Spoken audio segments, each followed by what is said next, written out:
as you'll see here, working up to 270 kgs. So old Nick Wright, hope you enjoy these, man. You got the comp this Saturday, so hope you really nail that. I'm sure it's going to be epic first comp, and I hope you hit that 1,500 pound goal. I think it was your goal anyway, or 1,400, not quite sure, but anyway, man, I hope these give you some motivation. This following week, this next week after this is going to be massive.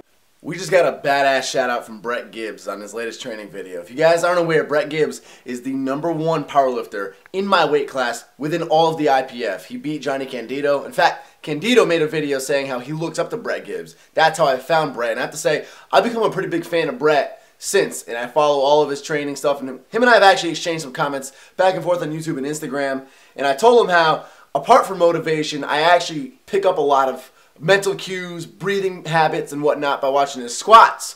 So jokingly on his last Instagram post, I said, Brett, feel free to upload any squat footage you want because of that fact before this coming Saturday for my meet. So he actually threw that little shout out in there in his latest training video, wishing me good luck, which is amazing. If you guys aren't aware, Brett is 181 pounds, natural, benches 405 for a couple of reps, squats mid-600s, deadlifts high in the 600s. Coming in at 181, he's aiming for a 1,700 pound total in 2015, again, completely natural. And as you guys can see, he's the epitome of a very humble dude. I linked his channel in the info box below, guys. If you want some serious motivation for getting jacked and strong, click subscribe to Brett, check his videos out, and your squat will automatically go up by 40 pounds. Sirs.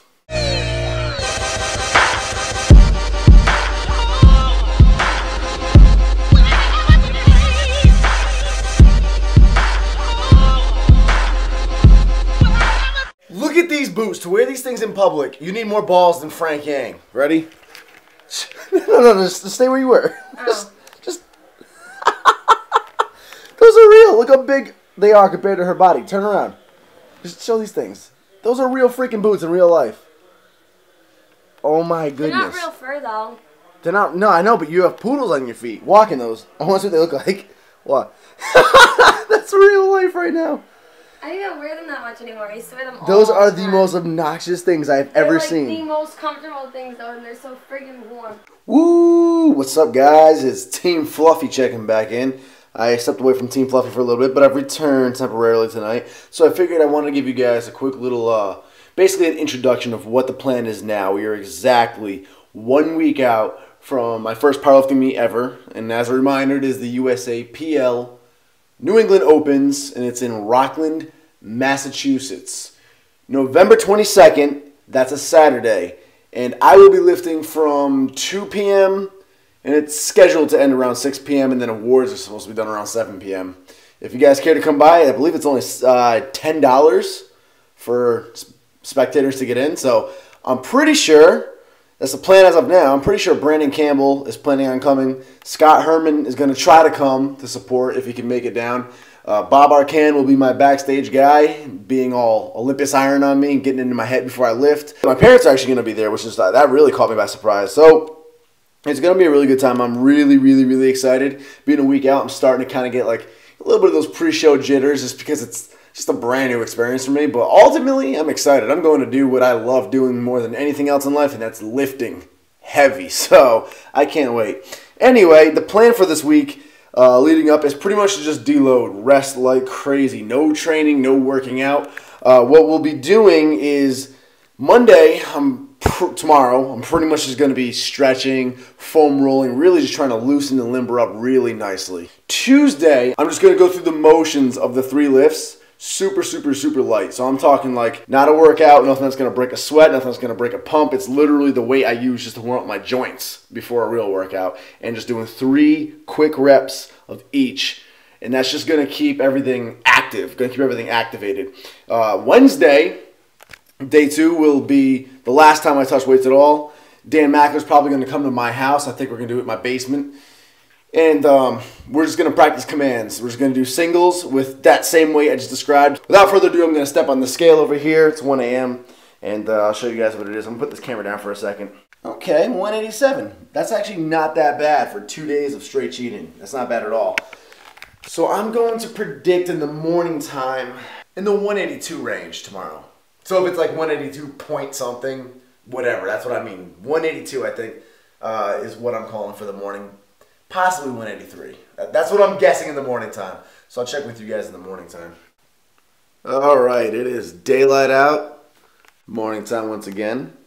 Going to step on this scale as I told you I would, and I gave you my predictions last night what I'm going to weigh. So we'll see how close or accurate I was last night. Or inaccurate. 183 on the dot. What did I say in the 182 range? I was a little shy. I was a little too conservative with my guess. So it was 183 on the dot. I was pretty close though. I was right in the range of it. So I know my body pretty well, which is a good sign. And that's a good thing to have with me upon entering this last week. So again, today is Monday. It's a rest day. I'm not all selfish. I'm not training today. This is my second time back in the gym. I came in earlier to discuss some things with the owner of this gym. But I'm coming back to support my boy while he squats, spot him and whatnot. Got his rack all set up. I am Dan Mackler today. So a year and a half of beating this gym up, and I just now, today, for the first time ever, learned about this little section. So this is the locker rooms. I've known about those. But to the left, there's been this mystery hallway I've never bothered to go down. And upon going down it, I found a couple of things. One, light. Look at this. It's a full cardio room in here. It's like a cardio classroom. Spinning class. Didn't know that existed. Hey. A year and a half, you didn't know this? Had no idea. Had no idea. And then we have the steam rooms in here. I won't open it up in case anybody's in it. I'll keep all the hot air in there. But we have steam rooms in there and saunas. And I had no idea that any of this existed. Oh my god, is Nick loading up his friend's barbell and loading up the plates for him so his friend can rest between sets? Nick is such a bitch. This goes out to everybody giving poor Dan a hard time for helping me out during prep, guys. It's just what supportive friends do. We help each other out. I help my friends out in return. Right there, right there. Hit a shot real quick. Just hit a flags. That is insane. Crazy hardness. Vascularity, look fuller. When you guys came and appreciate it via camera, if you guys are here in person, what do you don't know what you're weighing right now? I weighed 152 like 4 days ago. 152, no lie. It's not just the camera, guys. He looks, I'd say, being pretty accurate with weight from competing all my life, I guess 178. Jesus. Like 10% body fat at most. Like that's amazing, dude. Yo, check out his channel to follow his journey. I'll link it in the info box below. But also check out the last video he just uploaded. It's called, was it Be Humble? Stay hungry, stay humble. Stay hungry, stay humble. Check that out. It's a cool-ass story from Dan. I never knew this about him, but basically struggled with addiction, depression, overweightness, all that. And he documented all of it. So check that video out and check out his channel. So it's Tuesday now. We're, how many days out would that be? 4 days out? 4 days out, I believe. Yeah. They meet Saturday, so you can do the math. But Tuesday, first day of working out, or really just touching weights. We have Ari here. Came over to hang out, but also to help me film today's session and whatnot.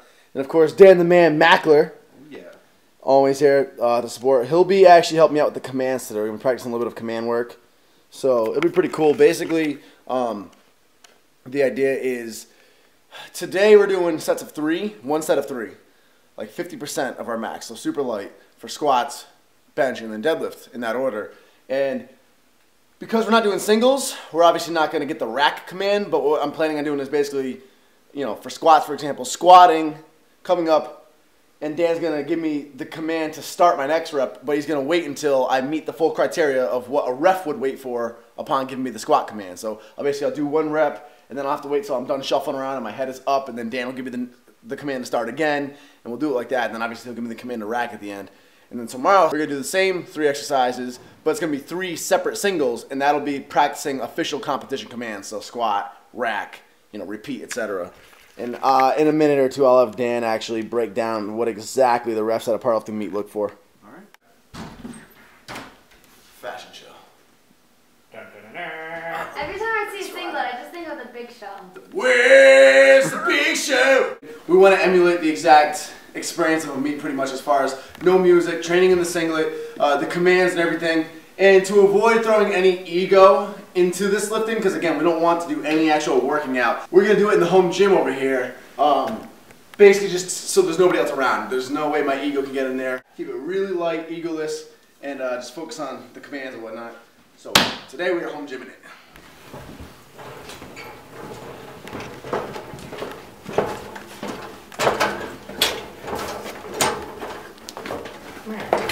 Ooh. Look at this beautiful setup. Nothing more beautiful. Wait a second, Nicholas.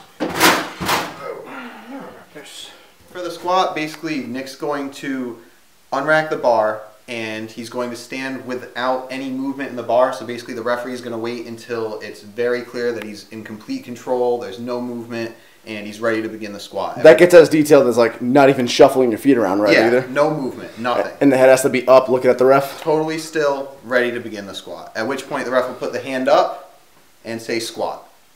And then squat, get below parallel, top of the hip at the, or top of the thigh at the hip, below the knee, right back up at your own pace. It's on you to get low enough. There's going to be a referee on each side watching for depth, and you could get lighted for depth, you could get lighted for going too early. Then at the top, once again, complete control, no movement in the bar, the referee will say rack. Cool. So today we're just practicing those commands, and really I'm just practicing, we're not using any weight, but I'm practicing the technique of breathing while waiting for that command, because the first time I tried doing a command, I breathed in deep, took the thing off the rack, exhaled, and then was ready to go, but then I still didn't get the command, and it threw me way off. So I'm practicing a breathing pattern that I'll just have in my head, waiting for that command, worst case scenario. So it's just a bunch of big inhales, big exhales, until I finally get the command. Once I get the command, I then re-inhale huge and then go for the squat. Candido told me, I think it was at Worlds when he hit his 460-pound squat, he felt like he had been ready forever and was still waiting for the ref's command. So we're basically, Dan's playing it extra strict today, and we're practicing for the worst case scenario.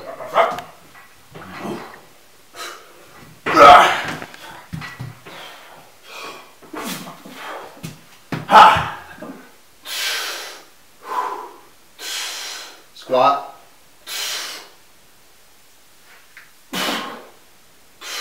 Okay, struggling over there.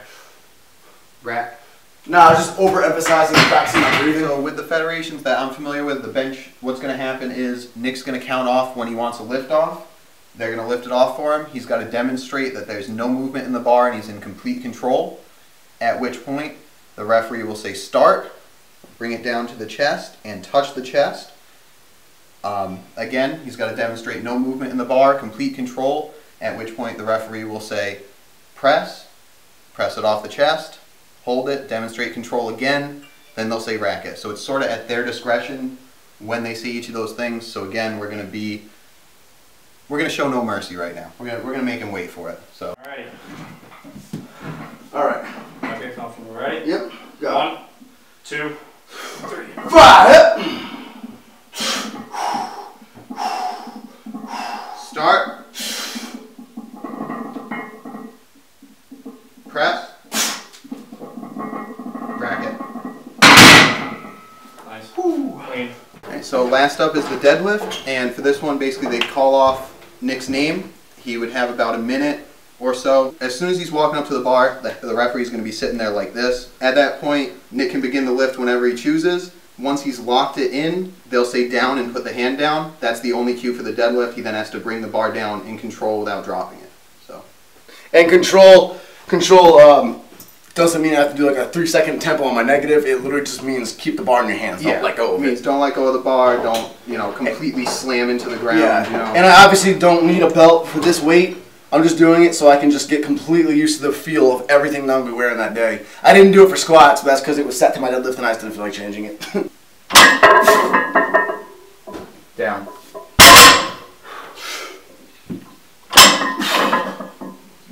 Down.